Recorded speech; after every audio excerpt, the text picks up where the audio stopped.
Welcome, today in front of me Oppo A1K, and I'll show you how to unmute ringtone on this device. So we got a couple of ways, I'll show you both. The first one is you should just go to the settings application and then tap on the sounds and vibration section. Here you get the ringtone volume panel just to unmute your ringtones while with this dot to the left side. And by this way you can just unmute your ringtone volume. Also you got the second way how you can do that. Here on the left side of your device you got the two volume buttons.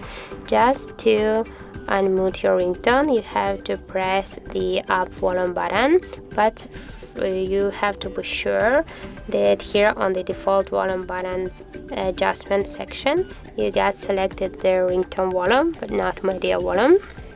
And by this way, when you just press on your volume button, you can unmute also your ringtone volume. And also the third way how you can do that, just tap here once on your volume button and here just swipe with your finger to the up, and that's it.